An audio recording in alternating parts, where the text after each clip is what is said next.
Ladies and gentlemen, this is the moment you've all been waiting for. It's time to watch Fight World! McGregor versus Chandler at UFC 296. Conor McGregor is a master manipulator.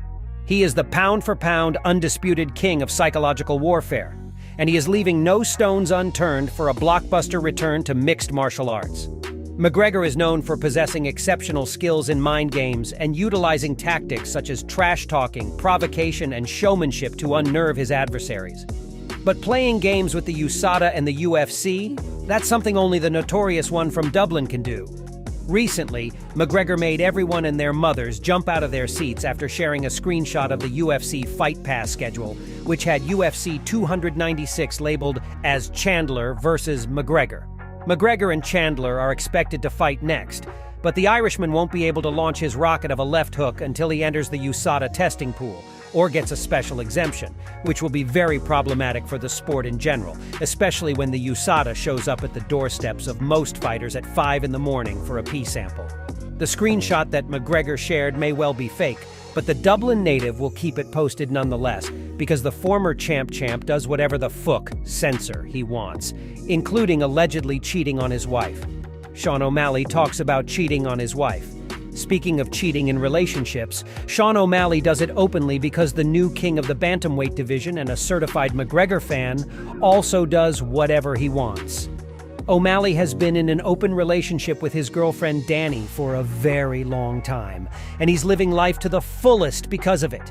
He hooks up with a new girl every other week and regularly cheats on his partner. Why? Because he pays the bills. O'Malley's the alpha. He's the man, the myth, the legend, and he's living the life every man out there would die for. I'm a king. I pay for everything. I treat Danny like a queen. If I get a little on the side, what does that have to do with anything? I got testosterone running through my veins. That's fucking simple. I wouldn't say that if I was in the opposite position. If I wasn't paying for everything, if I wasn't successful in any sort of way, and I was just like maybe an average Joe, I probably wouldn't be fair. But I feel like I'm. Then you'd have to hide it. I feel like, Andrew Tate explains it well. It's status. I got status. More so, he's been listening to Top G, Andrew Tate, so that explains a lot. Fight fans think O'Malley is toxic and disgusting for cheating on his girlfriend, especially when they have a kid together. But he thinks sleeping with other women makes his relationship with his girlfriend stronger. Danny doesn't have a problem with it either. This rapper-looking mother effer is winning at life, isn't he? Is Merab Dvalishvili shooting himself in the foot? The friendship between Aljamain Sterling and Merab Dvalishvili is like peanut butter and jelly. These two fighters have a bond that goes beyond the octagon and a brotherhood that would require $10 billion to demolish. Aljamain and Merab's friendship is a reminder that even in the selfish world of prize fighting, selflessness exists. To put things into perspective, the Georgian is ready to sit around and wait for his opportunity if Aljamain Sterling wants an immediate rematch after losing to Sean O'Malley at UFC 292. Ideally, Dvalishvili should take a title opportunity with both hands if it comes his way, because he's risking throwing everything he's earned down the drain just for the sake of friendship, according to the Oregon gangster Uncle Chael P. Sonnen.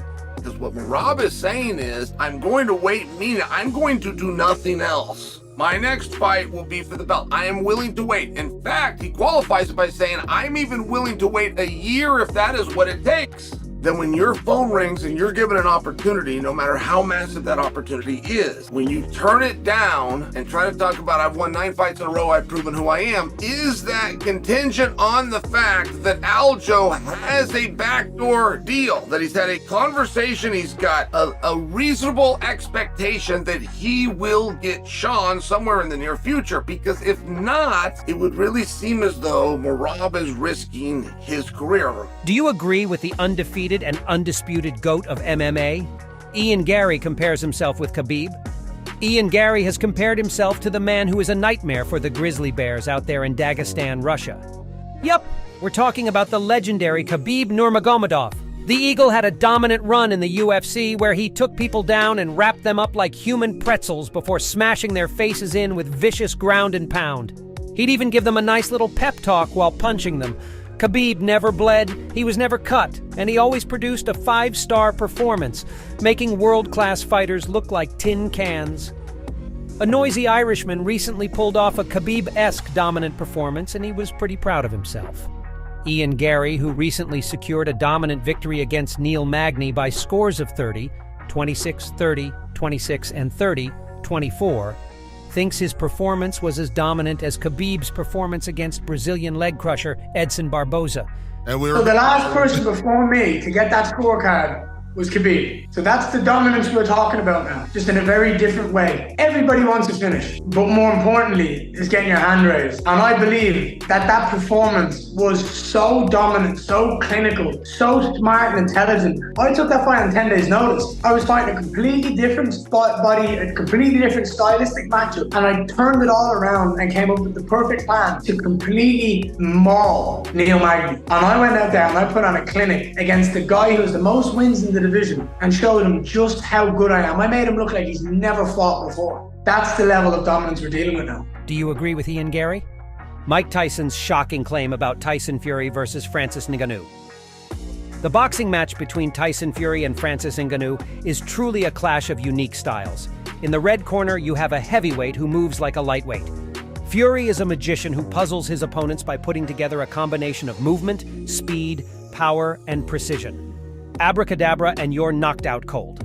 On the other hand, we have Ngannou, the epitome of pure strength and raw power, and whose punches could make the earth shake. He is truly a monster among men. The question is, who will come out on top in this clash of titans on October 28th? Ngannou's coach Mike Tyson gives his verdict.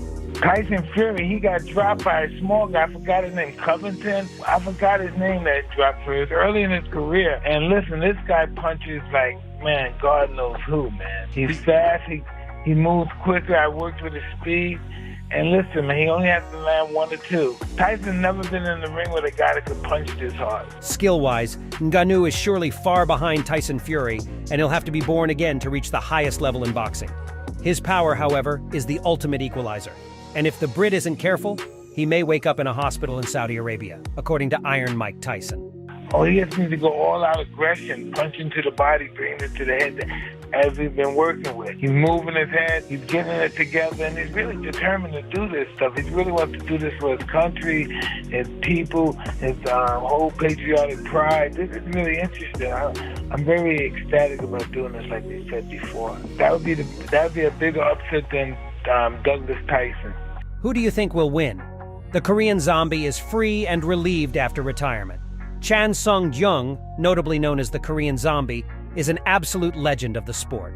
He may not have a belt to boast about like some of the other legends of the game, but his fearless fighting style, unwavering spirit, and zombie-esque performances inside the octagon are the reason why he managed to earn the respect of us hard-to-please couch potatoes. For years, the Korean Zombie produced electric performances, charging forward and fighting with reckless abandon regardless of who he fought.